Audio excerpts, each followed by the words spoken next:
sleeping outside, experiencing homelessness means that you don't have shelter from the same elements that you and I might have. As you can see behind me, smoke and haze from wildfires is covering Calgary, and it's being advised to take breaks from it and head indoors. But for the homeless population, this isn't always possible. Chaz Smith responds at the street level to those experiencing homelessness and has adapted to serve them during this time. We are seeing lots of fatigue and people that are very dry in their mouth and their throat and they're thirsty. And so to support vulnerable populations, we've been handing out emergency vitamin packets, meal replacements, lots of Gatorade and bottled water. The air quality, air pollution itself can be an irritant on the lungs.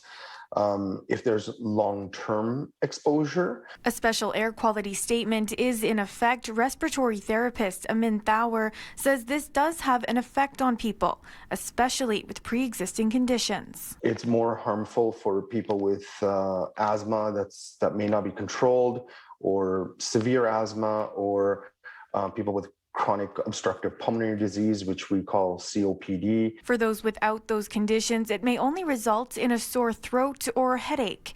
But he says smoking cigarettes or vaping puts you at a higher risk. This fact is a problem. Chaz says they see people on the streets who smoke and are experiencing mental health and substance issues, all putting them in a more vulnerable category for this weather. A study from the University of Utah highlighted that those experiencing homelessness are at most risk for air pollution, especially if they're sleeping outside, because humans breathe deeper while they sleep.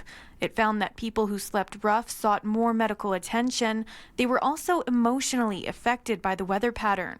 These increased risks being called an environmental justice issue, as we learn more about how climate change is changing our atmosphere and therefore risk of being outdoors for long periods of time. That's why Chaz says now affordable housing needs to be placed at a higher priority. Always the best defense against all these elements, the heat, the pandemic. And so once again, we're seeing that that's exactly what we need more of is affordable housing with supports. In Calgary, Taylor Braat, City News.